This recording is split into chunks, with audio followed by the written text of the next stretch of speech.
What is truth? Who can make the distinction between purely strong opinions and something that's factually true? When a mass group of people strongly believe that this one particular thing is true, it's the truth, then it becomes the new standard, the new practice, because, well, we all believe it, and so because the mass of people believe it, it must be true. Of course, just because a group of people en masse believe in something to be true doesn't mean it always is. Something that we all can agree on, hopefully, that you can't mess with is something that's definitively factual, like math, right?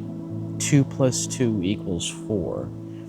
And we can agree on that because not only is the problem solved, but we can show the work on the problem to get that answer, so that we all know that 2 plus 2 equals 4, and if en masse people believe 2 plus 2 equals 5, well, we can say, no, that's not true, because we have the work to show for on this. We have proof that that's not correct. With Jesus being called the truth, non-Christians raise their eyebrows and ask for proof, like, show me that he really is the way, that he is the truth. How can you show the work to their problem? If you're a Christian, then you're part of the proof here. Because, and the Christians who weren't just raised with Christian, but that you actually got a grip on him, and not just this religious stuff, but you really took him into your life, into your heart, your mind, your soul. Those Christians are the living proof of God to show that you claim truth, that he is the way, and you can prove it with your life. That God pulled you out of the rubble out of your life, and all the other false gods in other religions, they didn't do nothing. They're nothing but words in a book, because they aren't real. But God showed up into your life and showed you that he is the way, because he loves you and he wants you to experience that true freedom. God says to show the world love. That, in a way, is showing your work to a problem. The world is the problem, and your being here is a solution to solve some of these problems that somebody's having in their heart, they're having questions on. Your life is a living testimony to tell them what truth is and who it is. Jesus is the truth, not a truth, not just a truth in a specific predicament, but rather everything. He's reality, the reality of humankind, the way of life, how to live, how to forgive, and etc. No matter how much proof you show to certain people, no matter the miraculous things that these people see, sometimes they aren't convinced even with that.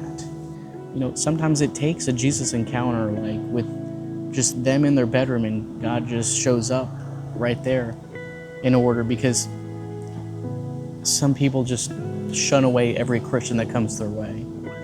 Everyone has their truths. I believe in things that some Christians don't believe, and maybe you believe something that people in your group, in your vicinity, they don't believe either. We as Christians, we have many denominations that separate us. This group of people don't believe this group, and I know people who are so certain in such specific things that they're confident in that because they were told this one thing by a reliable source, their pastor when they were a kid, someone who raised you, somebody you trust. And so because of that, because you were naive in this situation, and they taught you something that maybe isn't true, Because there's nothing else that you know, you just took it in back then, whatever it is.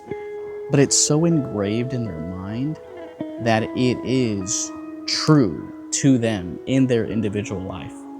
And I call it false truths. It's kind of an oxymoron, but I mean it as in, it may not be true, but because you've believed it for so long, or you heard it from a reliable source, like I said, then in their life, they're living their life based on what they believe, of course. And what makes something so true to us is life experiences. Everyone is given, different cards to play with in their life, from, their background. Somebody had separated parents, or this person was very, very poor. This person was very, very rich. This person didn't have a Bible growing up. This person grew up being Christian. No matter which background you're from, God always has his ways of getting him to you. Think of Jesus as like a wake-up call. He just changes your whole perception on life from either sadness and depression, anger, to joy and peace and love. This truly comes from when you see Jesus for who he is, then when you know him, you're going to know a lot about you, because that's the true you. That's what you were made to do, is worship him. We are all in search for something greater than ourselves. Whether we believe it or not, we always are. Whether that's in money, drugs, party, work, whatever. Satan tries to find ways to keep you in the worldly loop, and you still found a joy. You still found a love for something, but it's not the love and it's not the joy. It's a truth in your life, but again, it's not the truth.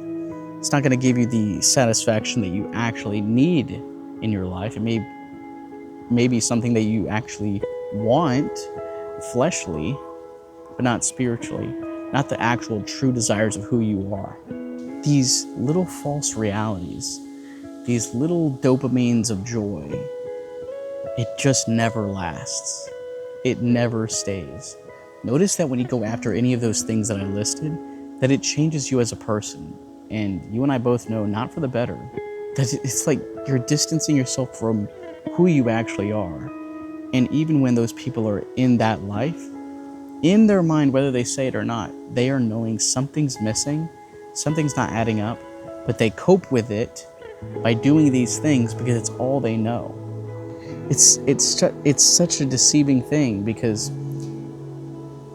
it does make them happy for a moment in time. So it's true that this works, sort of, to them. They're thinking that it works. They're coping with their depression because it works for a day or an hour. So they continuously do it again because they like that little moment of satisfaction. Every time you chase it, these things of the world, you let it make a home within you. You just continue to feed the dragon, because like I said, you've learned to cope with it. You've learned to get in this loop, but it's not truth. The second people find Jesus, they say it feels like freedom. It's like a breath of fresh air, because it's how you were designed. You were made to love him. It's like a missing piece that has finally been put in the correct spot. If you're searching for freedom right now, don't go search for it like it's lost somewhere, but rather stop, pause, because he's been waiting for you. And it's not somewhere out there. It's right here, right where you are. You don't have to go anywhere to find it. Just take a moment to breathe, reflect, look at your life. Notice the things that aren't working, and just give those things to him. Like this, your life will be completely different. And most people, even Christians, are so afraid to give up the things that they like, that are worldly, because again, God's gonna take those away. But he's not just a God that just takes. but he gives. When he takes away the things that you think you like, it's being replaced by something that you actually truly enjoy. Not a lot of Christians do that. And that's the very reason they still struggle to this day, even though they've been Christians for 30 years. Every worldly lie promises freedom, but only God can deliver it. Thank you guys so much for watching. I hope this was helpful so that you can kind of know to make the distinction between really strong opinions and something that's factually true. Don't follow just groups of people just because they believe it and to be a follower of that. But be a leader and know what you stand for. When you continuously read his word, pray to him, and you have a great relationship with him, you know what to follow and what not to follow. Your spiritual life, your spirit tells you because he's within you telling you. But thank you all, and I really hope you enjoyed. If you did, give it a like. It lets me know that it was very helpful. And subscribe for more videos just like this one. So, I'll see you guys in the next one. Messenger out.